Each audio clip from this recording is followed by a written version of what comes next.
sinasabi ni Kiko, talaga itong si Kiko. Kiko Pangilinan. Salbahe din eh. Pero man sabi niya, alam mo yung bakunang problemang yan? Yung pagdating ng bakuna at pagsugpo sa pagkalat ng COVID, baka daw mauwi ito doon sa pangakong 3 to 6 months ni Presidente. Ibig niya ko sabihin, tandaan nyo, nung si Presidente, alkalde at kandidato sa Panguluhan, sinasabi niya, in 3 to 6 months, I will stop the drugs, illegal drugs, menace. Hanggang ngayon daw, hindi pa tapos. Baka naman ganyan daw mangyari sa pagdating ng bakuna sa pagtugon ng pandemya. Alam mo, ikaw, Kiko, hindi ka kasi talaga nag-aaral dyan sa nakababata mong kapatid na si Anthony Pangilinan. Mukhang malayong mas matalino sa iyo. Unang-una, mali na kagad ang mga predicate mo eh. Bakit kanyo? Tandaan mo, nung si Presidente, mayor pa. Kasi kinaya niya talaga dun sa syudad niya eh. Na maawat niya, maihinto niya yung pagkalat ng drugs. In 3 to 6 months. Mayor siya nun. At yung kanyang impormasyon, limited. Nung translate mo sa national, sus Mariosep. O di, iba na siyempre. Kaya natural lamang yun. Siya, hindi ba inamin niya nga, oh my God, sabi niya, I didn't realize. Ang dapat na inisip mo, bakit ganito lumawak? Ilang presidente na dumaan, ba't wala silang nagawa? Hindi ba dapat ganun? Ang naging analysis mo, hindi yung nangangantyaw ka, 3 to 6 months, hindi mo nagawa. Baka ganyan din yan. Yung delay, ilang beses na natin pinaliwanag yan. Hindi ka kasi nakatutok sa programa natin eh. Pero alam mo, huwag ka naman magsasalita ng mga ganyan. Ikaw naman kung makapagsalita ka dyan eh. Para ka na rin si Jojo Bina eh. Alam mo, kaibigan ko mga kapatid mo. Kahit ikaw, kaibigan kita eh. Recall no, may programa ka sa radyo, tinatawagan mo ako madalas, kinukonsulta mo ako pagdating sa mga kaso. Kaya lang, nung naging senador ka, napunta ka dyan sa oposisyon, kung umasta ka naman, wala na rin padalos-dalos, naging reckless ka na rin, hindi ka na rin nag-iisip. Sa totoo lang, huwag ka naman magagalit. Ikaw ba magiging senador kung hindi ka nag-asawa ng artistang sikat? Definitely hindi. Kasi nung tumakbo kang, ano ba tinakbo mo nung konsehal sa Quezon City? O congressman, hindi ka nga nanalo eh. The reason why you won as a senator because of your wife, Sharon Cuneta. Yan, tanggapin mo na yan. Kaya huwag ka masyadong nagmamayabang din. Ikaw naman. Huwag niyong kakalimutan naman yung mga pinanggalingan niyo. Kung mangantsaw ka, akala mo, napakagaling mo.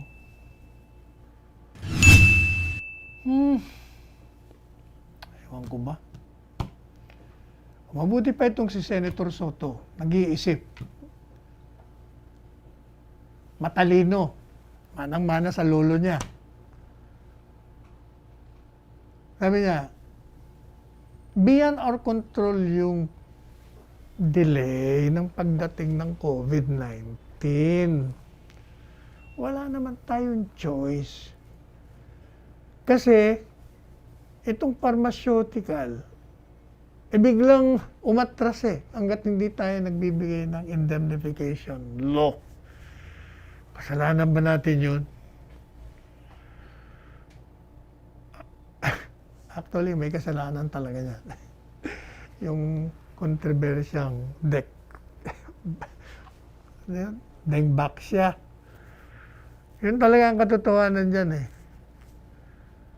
Maraming na demanda, nagkaroon pa ng mga warrant of arrest dun sa, ano na nga bang pharmaceutical company yung ano?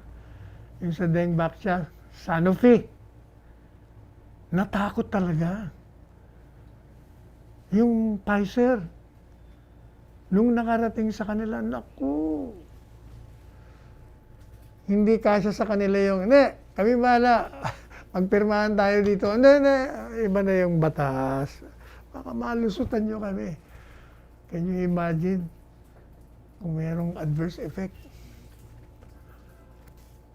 Takot-takot na demanda abutin namin. Hindi ba? Hindi yan ang problema. Ulitin ko naman. The problem is really to convince our population that bakuna, the vaccine, is safe and effective. And mabuti nga at na-delay dahil nabibigyan tayo ng panahon, ng oras, na mapalaganap natin sa ating mga kababayan ang pagkumbinsi sa kanila na talagang epektibo ho at safety, ligtas ang pagpapabakuna. Pero palagay ko, after a while, wala na yan. Kasi unang-una, yung hinihingi lang indemnification law, ayan na si brad natin ng Sigmarus Secretary Sani o Senator Sani Angara, may panukalang batas na yun. So okay na. Sinertify pang urgent ni Presidente Duterte, ano pa ba? Okay na yan. By the time na pumayag ang Sanofi, siguro naman by that time, baka 80 to 90% medyo successful na rin yung ating information drive sa ating mga kababayan. Okay? O kahapon, hindi tayo natuloy dun sa ating, dinidiscuss natin yung 2022 election eh. Kaya kinulang tayo, inabot tayo ng oras eh. Kaya, padaanan nga natin itong mga sinasabi ng mga komentarista o kolumnista. Ito raw si Robredo Bipileni na kasi niyo ba si Presidente Duterte nagsalita na, naku, I shudder at the thought that you might by chance, per chance, become the president of the country. Sa totoo lang, sabi ni Presidente, you're not qualified. Abogado ka, pero hindi mo alam yung sinasabi mo sa saligang batas. Kailangan sa'yo, mag-refresher course ka. O, siyempre, yung kanya naman mga tagapagtanggol, ang banat naman eh. Bakit ka naman nagsasalita ng ganyan? Wala kang karapatan. Ang taong bayan naman magdi-decide. Tama kayo doon. Pero may karapatan siyang magpahayag ng kanyang niluloob sa kakayahan ng isang taong gustong tumakbong presidente. Ba't mo naman tatanggalan ng karapatan yan? Sinasabi naman itong isang kolumnista, 14 na milyong Pilipino ang bumoto kay Robredo bilang Vice Presidente.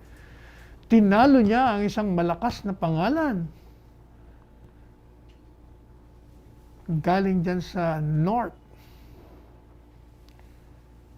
At binalidate ng Korte Suprema ang pagkapanalo niya. Kaya daw masyadong maaga na sabihin na itong si Bipileni walang kakayahan maging presidente.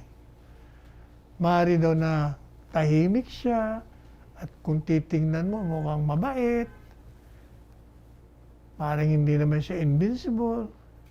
Pero sabi niya, meron itong bangis, ferocity, na maging isang lady fighter like the Joan of Arc. Wala talaga naman. Yung mga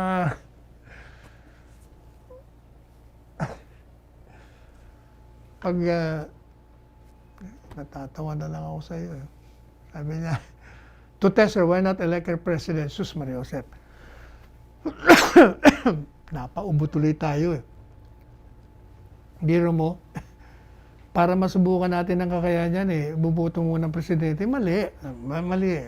Ang gagawin mo dapat, kailangan susukatin mo muna ang kanyang kakayahan. Base dun sa kanyang mga nakaraang ginagawa bilang isang abogado, bilang opisyal, kongresista siya dati, di ba? Bilang vice-presidente. Yun ang magiging batayan mo. Hindi ka dapat maghintay. Hindi yung saka ka lang presidente, saka ka training on the job. O, yun ang sinasabi rin ni Congressman Alvarez, yung dating speaker. Sabi niya, hindi pwedeng on the job training magiging presidente. O, tama ka doon. Agree ako sa iyo doon. Dapat titingnan mo na. Pero meron ding balita na si BP Leni gustong uling bumalik sa pagkakongresista niya. Baka gusto niya maging mayor ng Naga. Naku, pag mayor to ng Naga, di sasabihin niya, yan si Sal. I-declare mo ng persona non grata, hindi to ng pauwiin niya. Ikaw naman, BP Leni. Pero, kabagay ka ng mayor. O kaya, balik ka sa kongreso, abogado ka naman. Sabi niya, mas masaya ako sa lokal dahil sa akin, yung happiness ko sa paninilbihan, nakukuha ko sa direct contact sa karaniwang tao, sa mga ordinary people. So kung ako, very, very honestly, sabi niya, kung ako may choice, o bakit naman iwala kang choice? Palaging ang choice nasa iyo. O talaga. Mas gusto ko ng lokal. O, tama, diyan ka na lang. Hindi ko sinasabing for governor kasi marami namang lokal. Hindi ka mananalong governor, maniwala ka, BP Leni. Kasi matitindi magiging mga kalaban mo. Yun lang si Villapuerte, yung batang Villapuerte. Naku, napakagaling na bata yun. Nakita ko na yan kung paano love ng masa yon. Kasi unang-una bata, gwapo pa, magaling pa. Parang parang rockstar. Pinagkakaguluhan. Sabi niya, pwedeng congressman. Abogado ka, pwede. Pwedeng mayor. Pwede rin. Lahat posible, sabi niya. I agree. Pero, ako, gusto ko tumakbo kang presidente. Alam mo ko bakit? Kasi kung pumorma ka nga, parang kayang-kaya mo maging presidente. O di tingnan natin. Para naman, finally, magising ka sa pangarap o sa katotohanan. Kung ano talaga.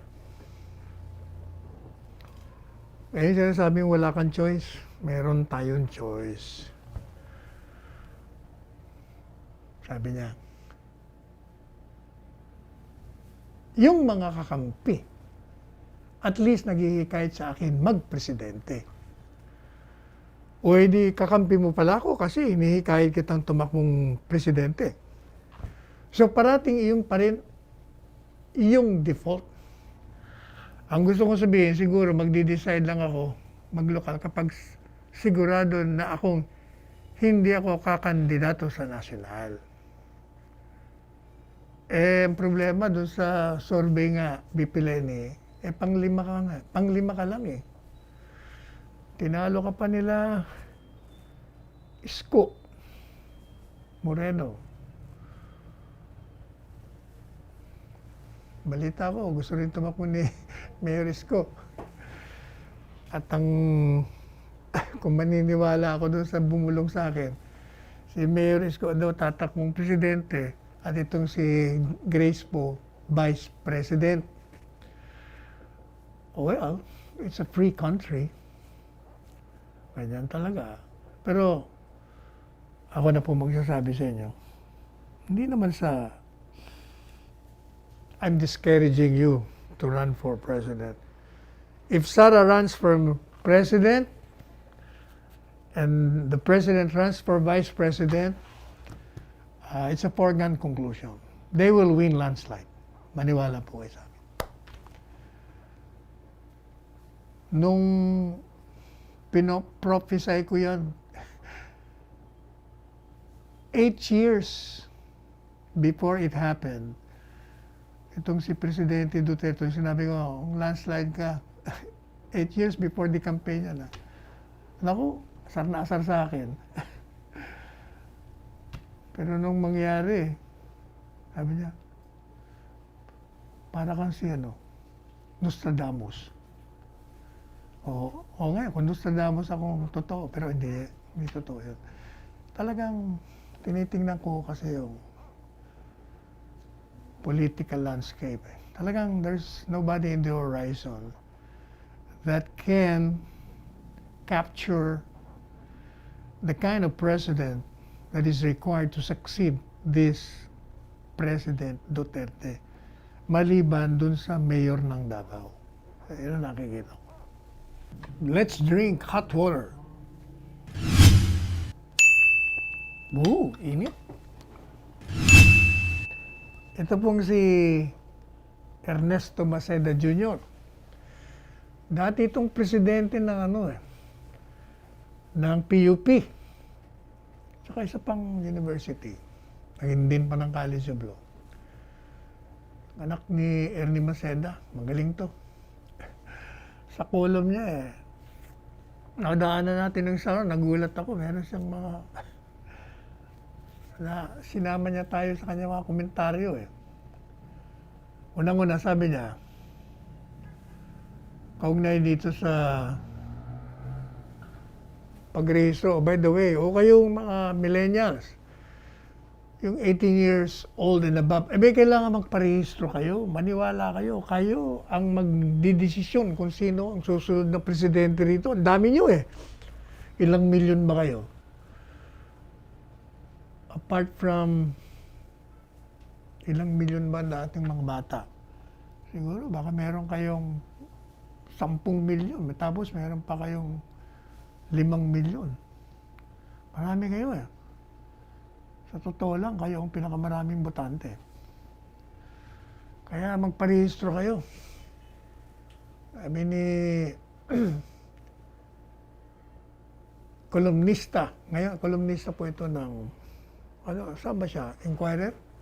Philippine Star. Yun na pong yung COMELEC. Tinatanong niya, kayo ba yung nagpapa-extend ng voter registration? Ako po, sa ngayon ako mag-extend ka ng voter registration. Kasi pandemic Maraming reason kung bakit hindi rehistro Kailangan pati, gawin yung mas madali. Kailangan online pwede. Pwede rin face-to-face. Lahat pwede dapat. Pero sabi ni Ernesto Maceda Jr., nag-umpisa na yung electoral countdown para sa 2022. Kaya gutom na naman ang mga tao makinig sa mga usaping eleksyon, politika. Medyo pinag-usapan po ni Ernie Maceda Jr., Ernesto Maceda Jr., yung tungkol sa Visiting Forces Agreement. Sabi niya, Sal loves his tit-a-tit. Tit-a-tit. Kaya kay Senator Ping. Yun daw pagkaka-professor namin lumalabas. Mahirap daw yung posisyon ni Senator Ping kasi nandun siya sa negative. Kumbaga sa debate, affirmative kami. Mga tapos, naglagay pa siya ng Panelo Doctrine Ano ba yung doctrine ko? Ang doctrine na sinasabi niya Kasi sabi ko, chief architect talaga ang presidente. At gaya ng sinasabi ni Ernesto Maceda Jr., masyado namang klaro na talagang pagdating sa patakarang panglabas, ang presidente talaga, nasa kanya ang resources. Bakit kanyo? Siya nag-appoint ng lahat ng ambassadors, lahat ng mga consuls, mga attaches. At ito, nagkalat sa buong mundo, lahat ng mga iba-ibang bansa. Madalit sabi, alam niya kung ano ang mga kalakaran doon sa mga bansang yon. Kasi may regular reporting sa kanya. Report kay Secretary of Foreign Affairs, Teddy Boy Locsin. Report naman si Teddy Boy Locsin kay Presidente. So alam niya.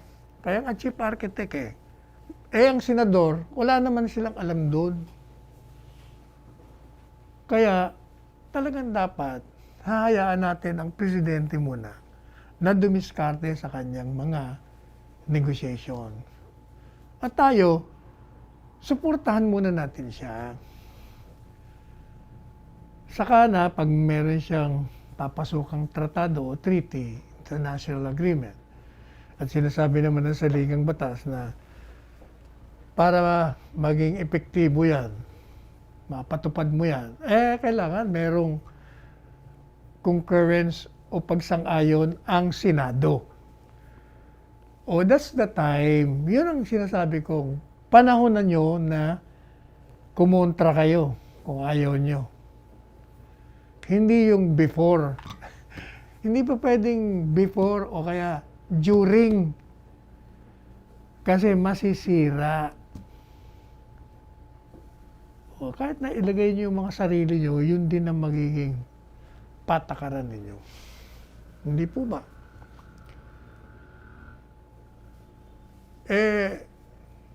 Hindi ba sabi nga natin, yung presidente, he can terminate a treaty at will. Hindi ako naniniwala na porket sinabi na you need the concurrence of the Senate, and the Senate can also have the power to concur with your termination of a treaty, hindi ako naniniwala. The fact alone na ikaw nga ang may karapatan na i-disenyo mo yung foreign policy. Since ikaw nagdisenyo niyan, ikaw din dapat na makakaalam sa tamang panahon na tanggalin mo. Kung sa tingin mo, labag na sa national interest, kung ipagpapatuloy mo yung ganyang tratado. Hindi po ba? At ikaw lang ang makakaalam nun, hindi ang Senado. Kasi nga, ikaw ang may connect. Ikaw ang merong sources of information. Lalong-lalo na dun sa pinasukan mong treaty ng isang bansa because you have your own people there telling you exactly what is happening there and what is good for us. Yun po yun. Kaya, sabi nga natin magtiwala na lang tayo kay Presidente. Hayaan mo nang dumiskarte siya ng dumiskarte. Basta huwag niyong kakalimutan, ang talagang best policy ho dyan, when you enter into any kind of treaty or international agreement, the best posturing is for one country to be in unison. Anong ibig sabihin? Kailangan magkakaisa tayo. Sinusuporta natin ng presidente. Hindi pa pwedeng kukontra-kontra tayo at nilalabas pa natin yung mga kontra natin. Pinapahayag pa natin sa buong mundo. Kasi lalabas, hindi tayo nagkakaisa. Kailangan ng isang gobyerno ay isa lang ang posisyon. Ang gobyerno, nakakalimutan yata ng mga senador, nakasama sila ron. Yung pagiging oposisyon ninyo, internal yun, pwede yun. Pag tayo-tayo lang. Pag may involved ng kalaban, dapat magkakakampi tayong lahat. Hindi pa pwedeng tayo, otherwise, traitor ka. Yan ang lalabas sa'yo. Until such time that it is your time to express your dissent.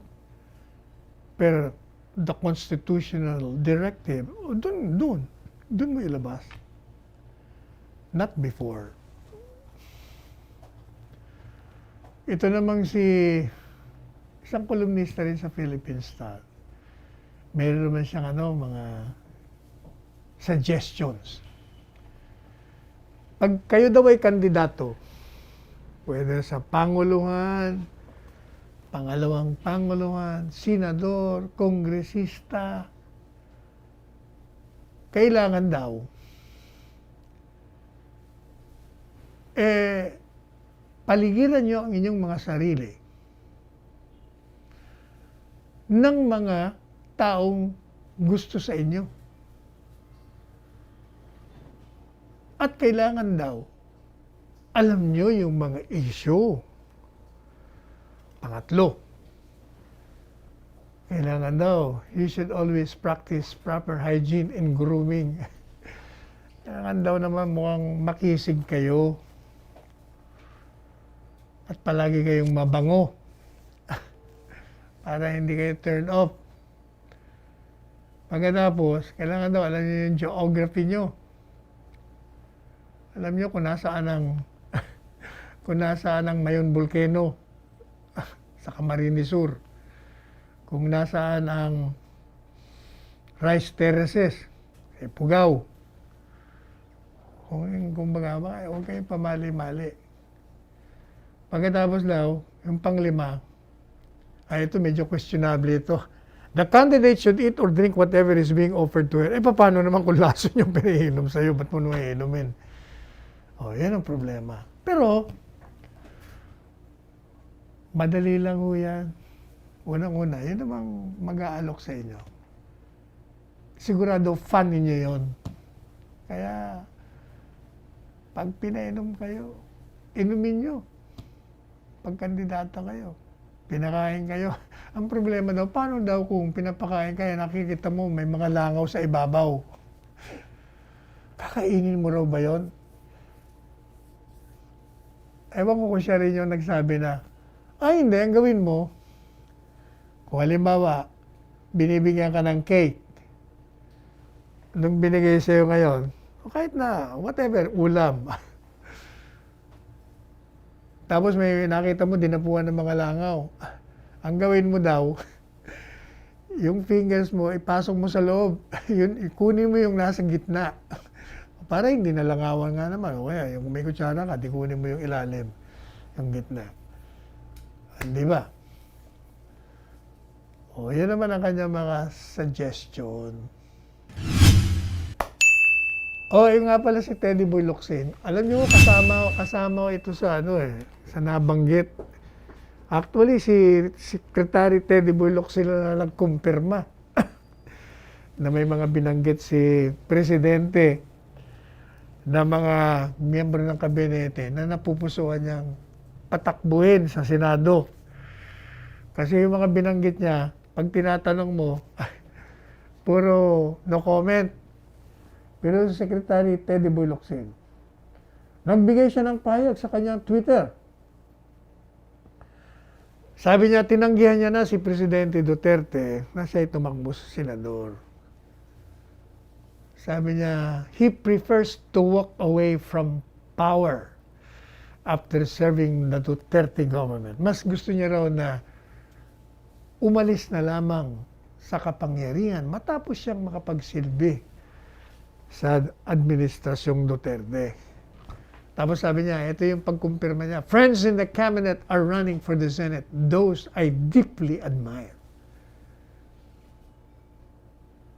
So, sabi niya, talagang yung mga kaibigan ko sa kabinete na hinahangaan ko, tatakbo sila.